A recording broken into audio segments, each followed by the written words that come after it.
Verma sir का निष्णात classes आप लोगों का एक बार फिर से उसी तहे दिल से स्वागत करता है जिस तरह से हम आपका बैच में करते रहे थे और आगे भी करते रहेंगे। आज हम आपको पिछले वीडियो में बता चुके हैं, माय ग्रैंड मदर्स हाउस का पूरा एक्सप्लेनेशन हमने दिया है। अभी इस वीडियो में मैं आपको बताने जा रहा हूँ कि जो आपको बोर्ड में पूछा जाएगा, फिर हम आपको बोलेंगे एक्सप्लेनेशन ऑफ लाइंस पूछता है 4 मार्क्स का।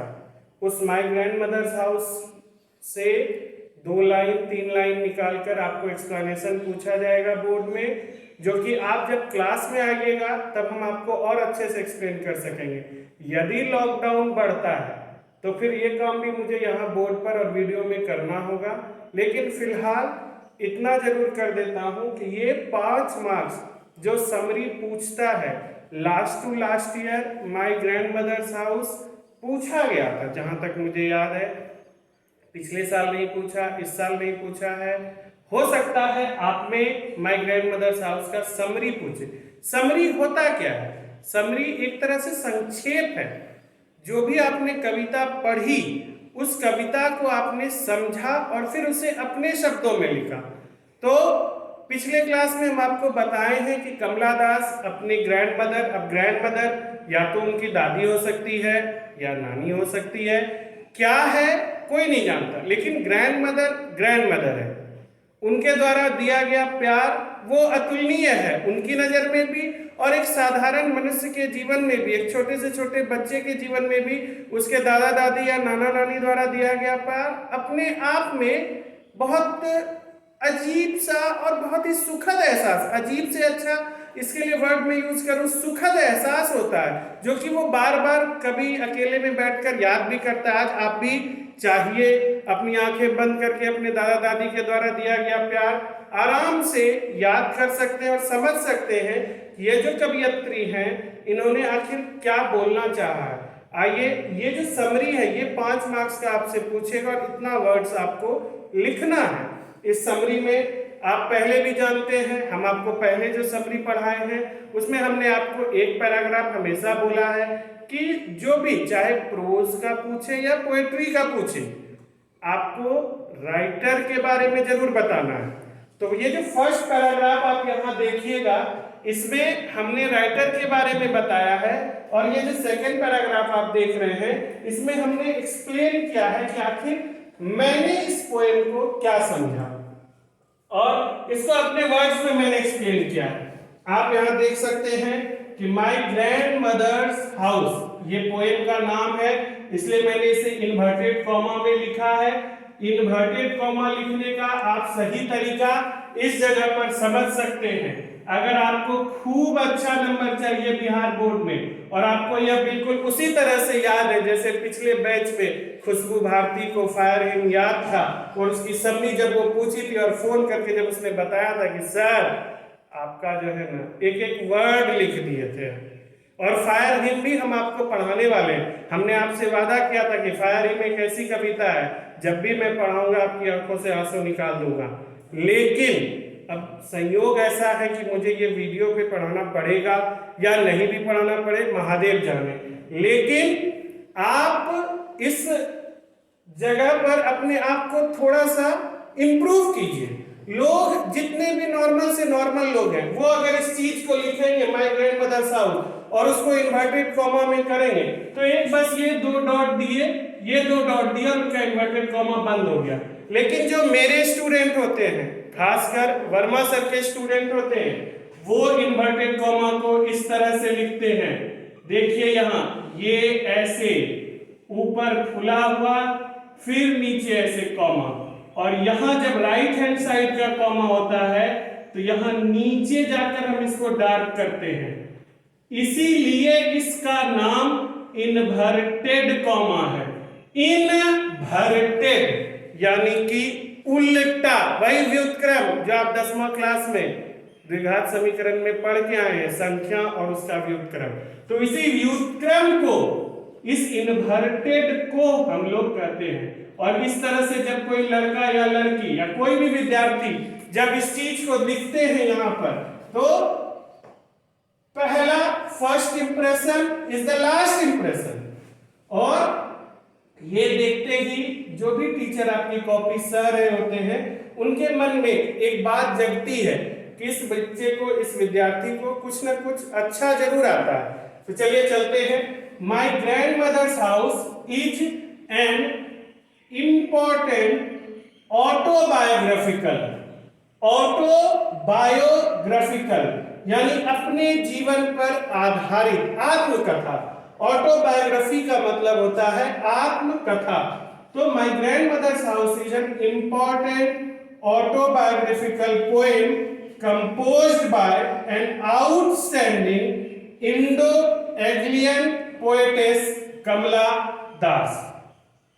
जो अच्छे लड़के हैं उनको ये याद करना चाहिए, नहीं तो अपना तो पुराना मंत्र है चले चाल सादा निभे बाप दादा वाला कि my grandmother's house is a poem composed by Kamala Das, या my grandmother's house has been composed by Kamala दास।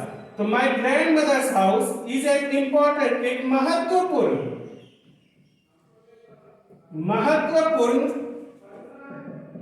आत्मकथा रूपी कविता है जिसकी रचयिता, जो रची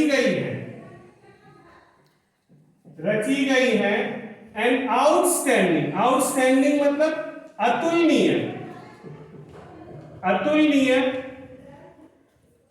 इंडो एंग्लियन पोएटेस, पोएट का फीमेल पोएटेस। इंडो एंग्लियन का मतलब होता है ऐसा आदमी, ऐसा व्यक्ति जो भारत का है, जिसकी अपनी मातृभाषा कुछ और है लेकिन उसकी रचनाएं, उसका साहित्य इंग्लिश में है।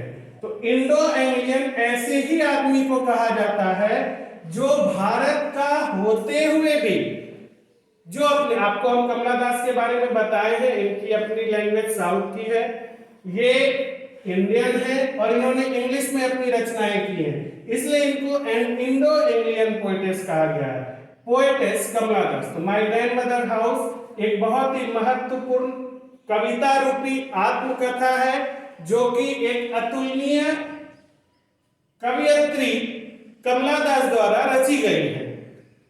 इन दिस पोएम, इस कविता में फिर वही बात आ गया, ये तो तीन वर्ड तो आपको अब तक याद हो जाना चाहिए। In this poem, in this story, in this prose, in this poem the poetess recalls her days with her grandmother in house. इस कविता में कवियत्री याद करती है, रिकॉल्स याद करती है अपने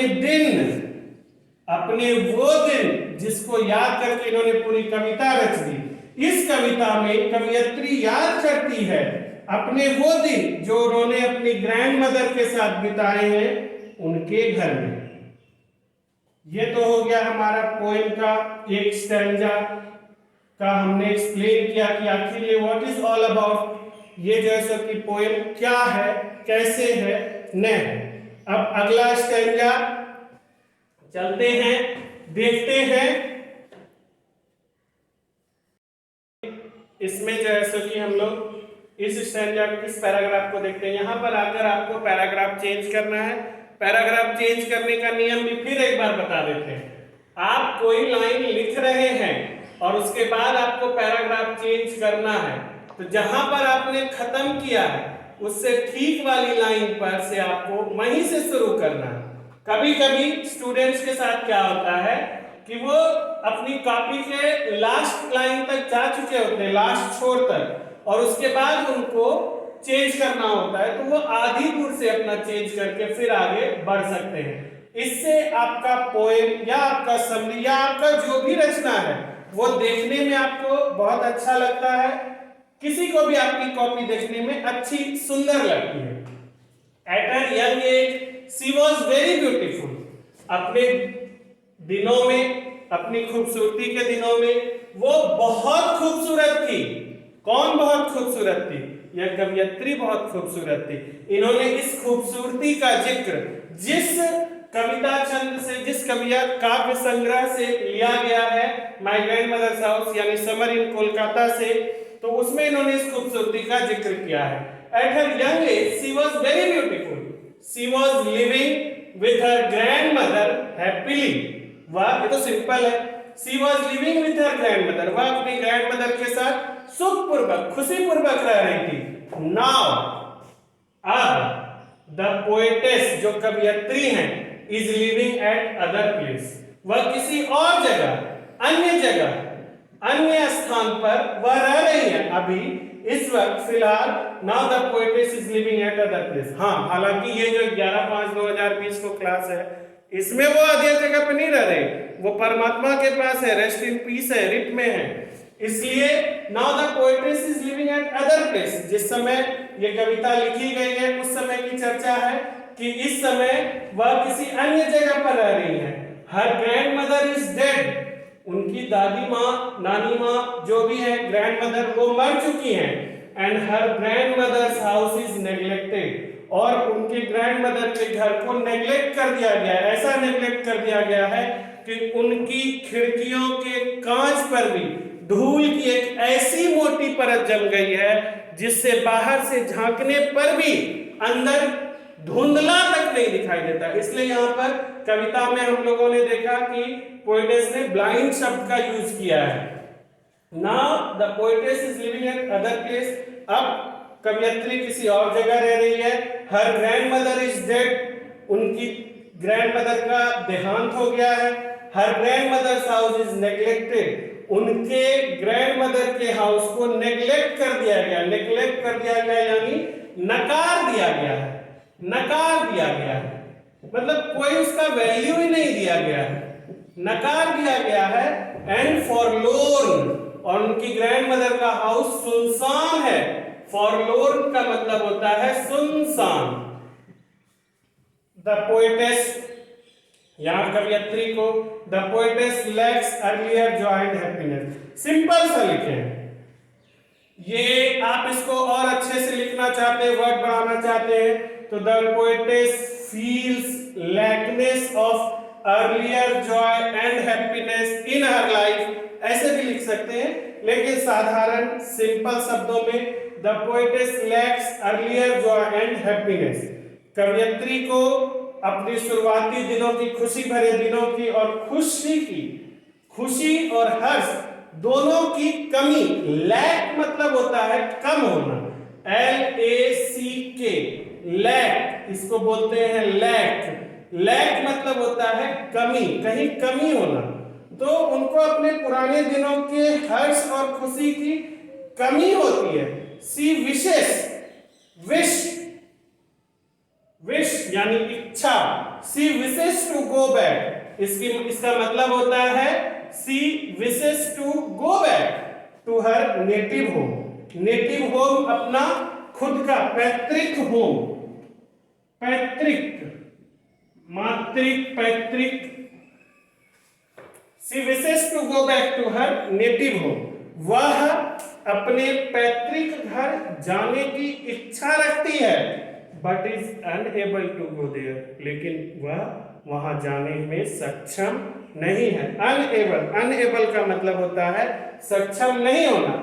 थ्रू दिस पोएम, इस कविता के माध्यम से द पोएटेस हैज प्रेजेंटेड, कवियत्री ने प्रस्तुत किया है, दैट कि हर life at grandmother's house was much more better. इस कविता के माध्यम से कवियत्री ने यह बात प्रस्तुत की है कि उनका जीवन उनके ग्रैंडमदर के घर में कई गुना बेहतर था।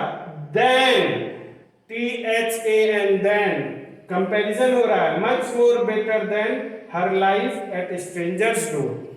उनका जीवन आज जिस अपरिचित के घर पे, अपने पति को भी वह अपरिचित ही बोलती है, अपने पति के घर पे अपरिचित जैसा जो फीलिंग हो रहा है, वहां की लाइफ से कई गुना बेहतर उनकी लाइफ थी ग्रैंडमदर के घर पे, वेयर, जहां की सी बेग्स फॉर लव, ऐसा घर, यहाँ देखिए स्ट्रेंजर्स डोर का एक्सप्लेनेशन दिया है। क्यों बेहतर है?